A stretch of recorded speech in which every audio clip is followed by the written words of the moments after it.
Hey guys, welcome back. This is Jeremy from the Bureau Brood on a first episode of Family Commander decks. This is one of four of my commander decks. It's a really competitive one. 11 total potential unlimited mana chains, and it has I think 5 or 6 total one turn kill on the first turn kill potential for the whole group. So we'll be talking about that, and actually my Urza deck, it's made with walnut. Night Owlworks makes it, and it's magnetic, comes off, it fits total commander deck. I did an interlay of altered sleeves. They come with their dragon shield, and they come with it, but comes with buffalo turquoise is what I put for the dice.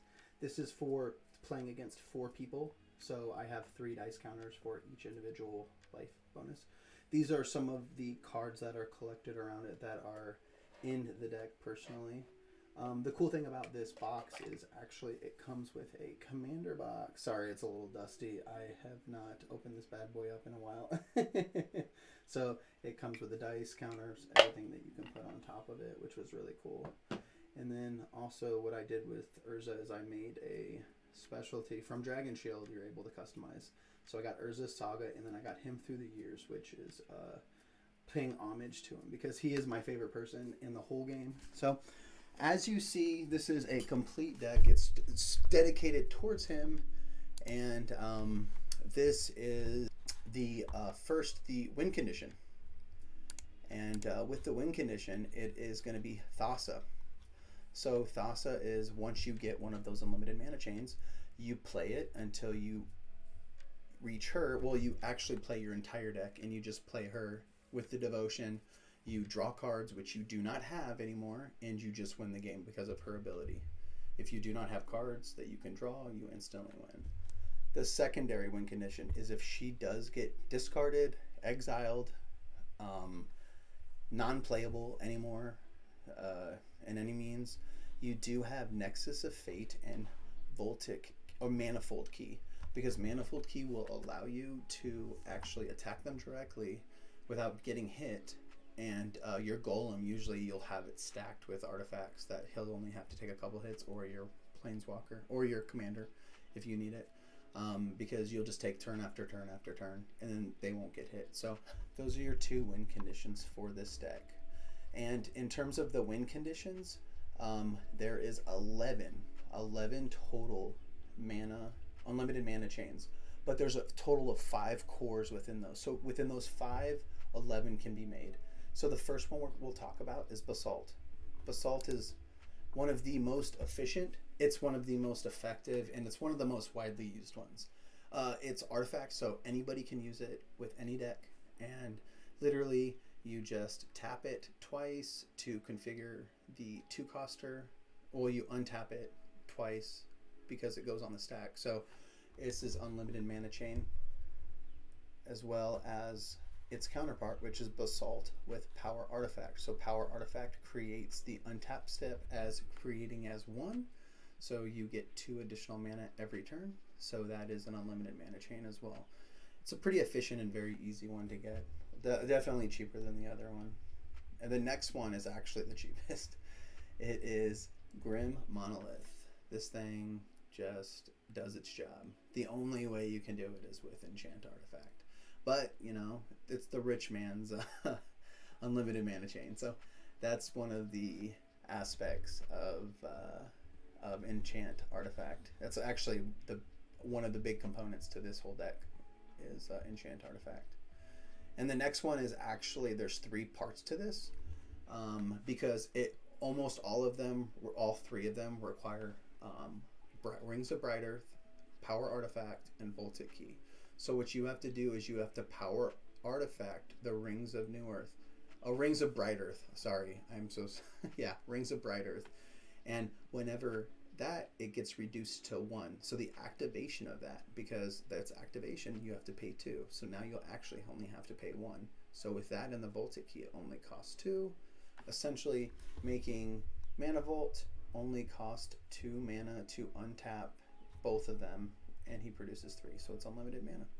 The same goes for the Thran Dynamo. That's the only reason why Thran Dynamo is in the deck. It is kind of a high costing mana producer for this deck, because the average mana cost for the deck is 2.113, I believe. So it is extremely efficient. So this is actually one of the highest costing mana producers that we have. And this is the reason why, is because it can go through this chain and you can get unlimited mana. And the last one with this, and the reason why I say this is the last one, is because Everflowing Chalice can be used twice. So it's the same combination. If you only use 3 mana, you still have to use the power, or the power artifact with the rings and the Voltic key. If you had 4, you wouldn't even have to use enchant artifact. And that's the cool thing with the Chalice, is you can get away with not getting enchant artifact, because maybe you use it on another one before that and they counterspelled and you didn't have it, or they destroyed and you didn't have it, didn't have a counterspell.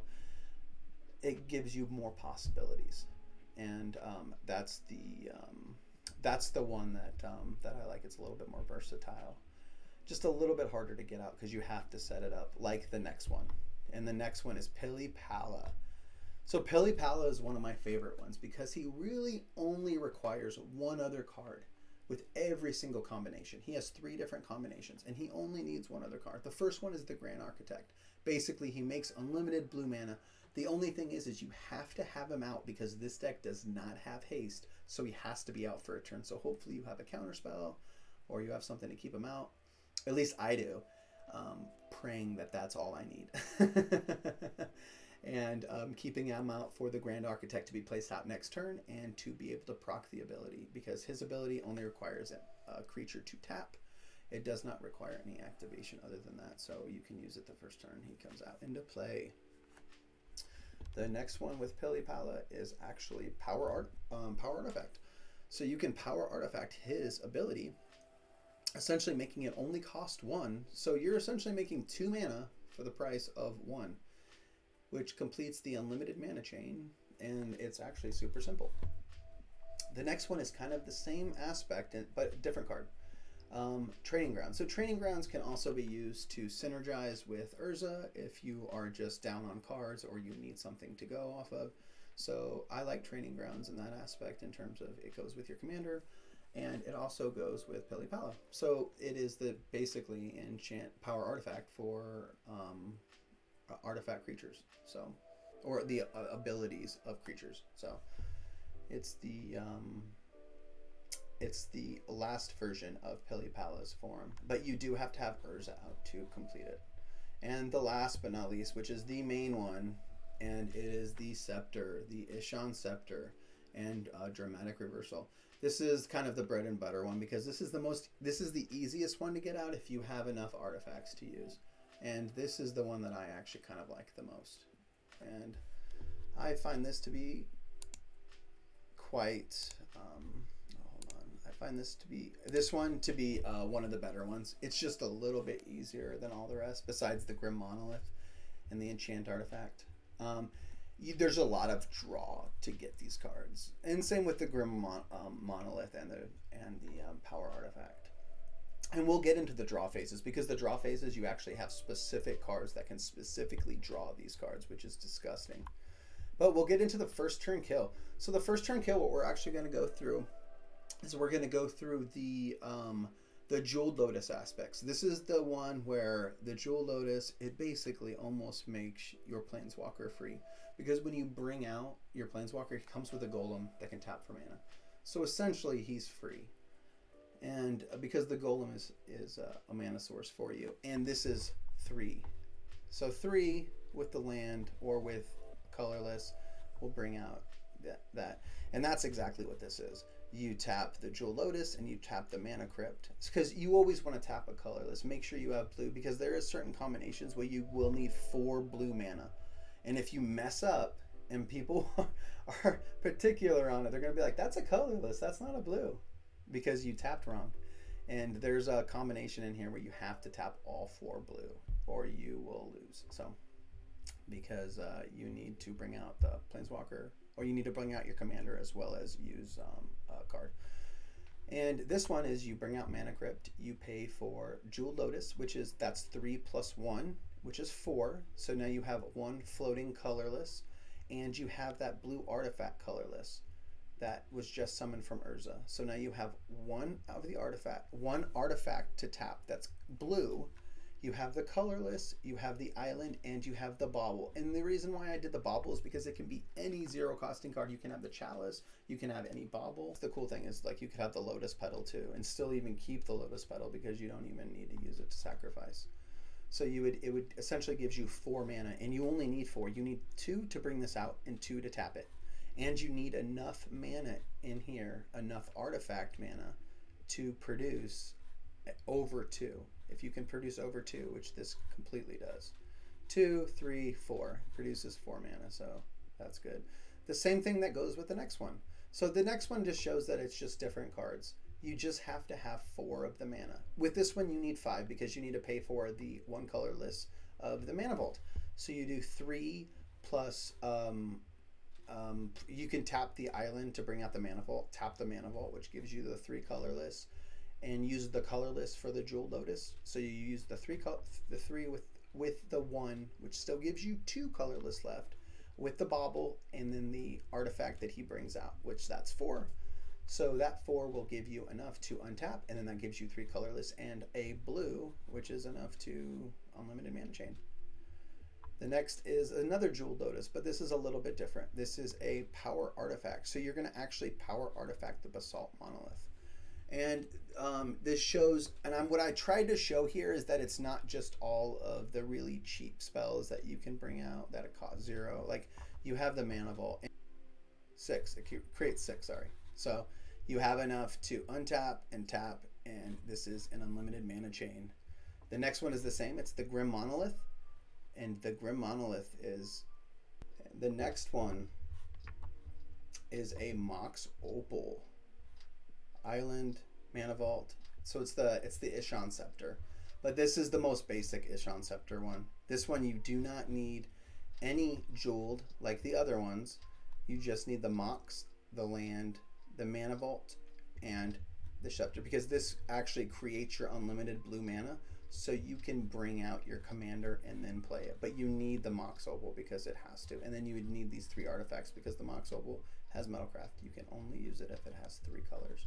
And the last one, which is the one without any Jeweled Lotus. 1, 2, 3, 4. Which would be enough to bring them out and do the power artifact.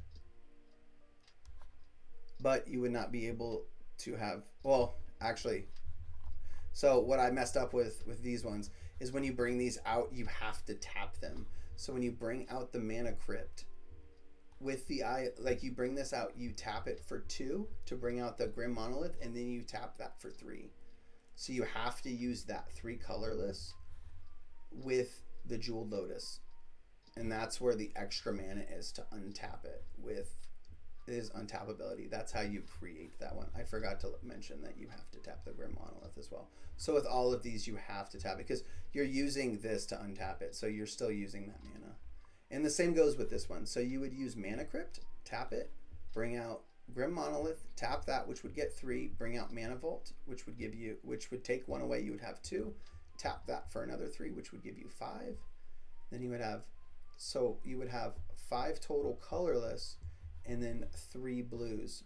So you could put this out, and tap these 2 to bring out your commander, and have 2. So you'd have 3 colorless, the Jeweled Lotus, and the artifact that he summons, which would be total of 5 mana. You would be able to power artifact this Grim Monolith, and you would still have 3 mana left over, and then you would untap it for 2, which you'd still float 1 mana.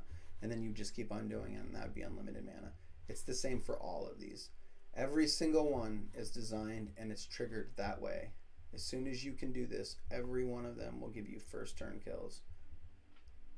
And that's what it is. But the Jeweled Lotus definitely is the crown centerpiece in terms of first turn of anything.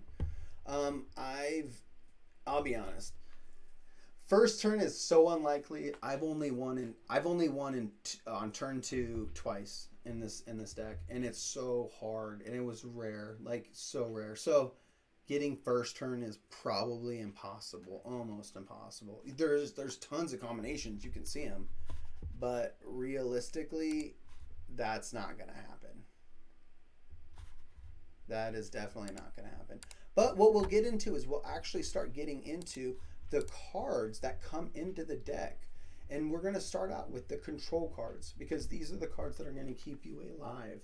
These are the cards that, for the majority of the game, will steer it into your favor, because that's exactly what it does for me. It keeps it controlled, and honestly, you can kind of counterspell a lot because it does have a lot of potential. You have Pact of Negation, Dispel. The big ones, like I said, are Meekstone, Winter Orb, Static Orb, and Back to the Basics. They are a static force that just stays on the field, and you're able to manipulate those forces to keep their stuff tapped and your stuff untapped. And that's what I think is so beneficial for this, because Urza is a sense of control. That's all he is. It's just based off control. And like you have the rapid hybridization as well as the cyclonic rift. And then you go down to some of the more bougier ones, which is the Gilded Drake. Gilded Drake is a great for control. It's probably one of the best. You can take their commander over for 2 mana. Winning. Literally every great counterspell, Fierce Guardianship, Force of Negation, Pact of Negation, Negate, Mana Drain, Static Orb, Force of Will, all the really good control cards that you would need in a deck like this. And then on the next level, we have fetch cards. So there's fetch cards and there's draw cards. And these fetch cards are so important because you get something like Muddle of Mixtures, and that will essentially let you draw the Ishan Scepter. It'll let you draw Pelipala. It'll let you draw Enchant Artifact, because it's a card that costs 2 mana. So that alone is huge. And then you get a card that like Trophy Mage. So Trophy Mage, she will bring out any artifact that costs 2. So there's your Ishan Scepter or your Pelipala. So now you have a lot of potential in terms of draw. Transmute artifacts, fabricate, solve the equations. You have the Spellseeker and the Mystic Tutor for the dramatic reversal. And also the Merchant Scroll. There's just a lot of different elements of search that can give you the elements that you need in this deck. And this is the reason why I built it this way. So you would kind of always have the problems or the pieces to be able to put together, if you do have problems. And that's what I'm trying to create when I created this deck. So the next one is you have draw, which is one of the big things. And honestly, that's this first card is the only reason I carry snow-covered lands. I used to have it in one of my old 60-card decks, so I had a bunch of them left over, thank God. And this card it's great because you can use it as a mana source for Urza, and you can also, it's just a draw card. You top one snow-covered land and you draw a card. And you bring out a mana source for when Urza's out. So I think that's fantastic. Brainstorm, Preordained Ponder, some of the best draw cards in the game. I thought I was Mystic Aurora. And that's just a great card. Early turn, you bring it out, you can start collecting cards. Sensei's Divine Top. No explanation behind that thing. This thing's a boss. Narset. It's a body on board, and it gives you card draw for 2 turns, and it also gets you limitations for your opponent. So it's a body on board that they have to deal with, because I don't think anybody for the next 3 turns is going to want to just draw 1 card. Rhystic Study, that's a classic, best common card in the game. Windfall, this is a great draw card, just like Time Spiral. Thoughtcast is a great draw card as well, with how many artifacts is present. This is probably going to be the card if I do decide to get rid of anything. This would be it, because I'm already thinking about maybe putting a card in, which I'll tell you at the end. The next we have is Mana Rocks. These are the ones that you guys kind of already seen some of them, because you saw the first turn kills and you saw everything else. So these ones are essentially for progression. It shows all for progression. You got the Soul Rings, Arcane Signets, every small mana source that you can. And the big thing right now is the lands. So these are huge. Only 26 lands. Yeah, it's small, but like I said, it was 2.113 in terms of the mana value of all the cards collectively. So I thought 26 lands was more than enough, and I put in all 4 sack lands that you could possibly put in for this deck. It makes it a little bit more faster paced in terms of your gameplay, and as well as more efficient. But it is a pain shuffling every time. 100 card shuffles. That seems like all I'm doing is 100 card shuffles. So it's good. We got Urza Saga, the Teleria West, which all of these other, they transmute, bring out a 0 coster, great. Other ones bring out artifacts and put them on top of your library. The other ones put an instance or sorcery on your graveyard. So, and then the other one fetches an artifact, which is great, the Inventor's Fair. So all super progressive lands that get you to where you need to go. And the next is, you can't go wrong with extra turns. So we got all 3 of the extra turns. We did have Temporal Mastery in there, but we ended up taking it out. It's kind of pricey. If you get it on the first draw, it's great, but most of the time, when I was playtesting it, I wasn't getting it on the first draw. I would either get it on the 2nd, 3rd, 4th, 5th, whatever draw I would get. But it doesn't mean that you couldn't set it up with Preordain or anything like that, just to get an extra turn to pop. I wasn't able to set it up like that more often than not. So it was literally just a lingering 7 costing card in my hand, and I didn't really like. So I decided to change it out. So Temporal Manipulation was out of it, and that would have been the 4th. Take an extra turn, and there actually might be an additional to it at the end. I'll let you know. That's the card I was talking about. So artifacts, these are base ones, and I actually put these ones as just regular artifacts because you can use these for both. You can draw with them, or you can use them for mana sources. I've done both. I've drawn with them and I've used them for mana sources. Early on in the game, if I just don't have the pieces, like, it ain't gonna be as cut and dry or as sweet as what those card values are, what I showed you. You're never gonna get the sweet cards in the hand. You have to always draw or find something more. So Mishra's Baubles, I do use a lot more to draw than I do use them as mana sources until I can figure something out, because you have to get the draw, especially with some progressive players that I play with. And these are the creatures, and this is actually kind of what I wanted to talk about too. Arcane Proxy. This is the new guy that's going to be in the deck. So this deck is officially, you cannot use it right now because of Arcane Proxy. I took out Spellskite for Arcane Proxy. I like Arcane Proxy. I think he's great. I think Arcane Proxy could have been way, way better. If they would have put Flash on him, he would have been like a million times better. Probably the best card in the entire set. Unfortunately, they didn't. So I'm stuck with a potential draw or a potential control. So if you have Rapid Hybridization, you have Cyclonic Rift, and those are great cards to use in terms of control if you've already used them and you're getting your butt kicked. Also, you have Narset's Reversal for a Dramatic Reversal. So let's just say Dramatic Reversal is in the graveyard and you have the Scepter, but you don't have Dramatic Reversal. You can use him to play it, and then you can use Narset's Reversal to reverse the card, bring it back into your hand, and you can put it back on that Scepter when it gets in. So I think he's good. I think he's better than Spellskite in terms of progression. I think Spellskite is another level of control that I'm taking out, but for something that is potential, you could get a card out of a graveyard that you potentially need.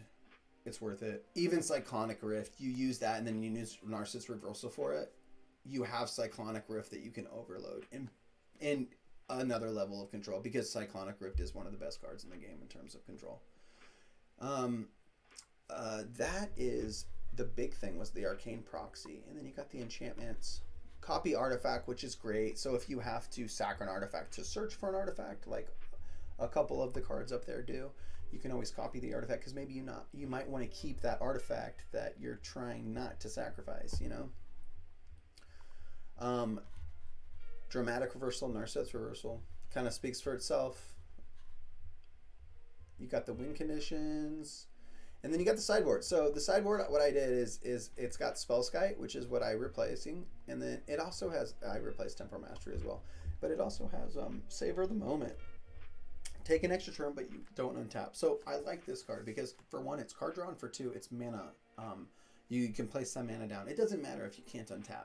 You still draw a card and you can place some mana down. That's still technically a turn. So I like the card. It's most likely gonna fit in the deck. I just don't know where. And it's really Thoughtcast is what I'm thinking. The draw 2 cards, but Thoughtcast is kind of cool. You know, yeah, being able to essentially pay 1 to draw 2 cards is great, and that's what I kind of like about the deck, about that card. And this is the total setup for the deck. It has a lot of card draw, a lot of card fetch, so much control, and just it's so fun. Like, it's not fun for other people because the faces that everybody gives me is not fun. Like, saltiest of the salty. Like, the salt level on this deck is 80%, and it's warranted. It is not the nicest, but it is so fun and it is super enjoyable to play. I have only lost once with this deck, and that's with the deck I'm going to show you guys next week. You know, I'm going to be bringing the old gods back, as you guys can see from this. As you guys can see, give me a sec. Oh, bringing back the old gods. Got to know their place in the pecking order. But that's one of the only decks that has ever encountered that. It was a 4-turn Hail Mary, and they scored it. So that deck is super progressive and very hard to beat. If you guys have any questions or comments, feel free to leave them on the bottom, and like and subscribe. And just let me know, like, maybe there's something more that you might want to talk about, or maybe there's something more that you might want to see from the decks and from what... or the different concepts with the deck, and or just maybe you might just want to see the deck itself, and that's worth mentioning as well. So just feel free to comment, like, and subscribe, and you guys all have a great day, and I'll see you guys next time.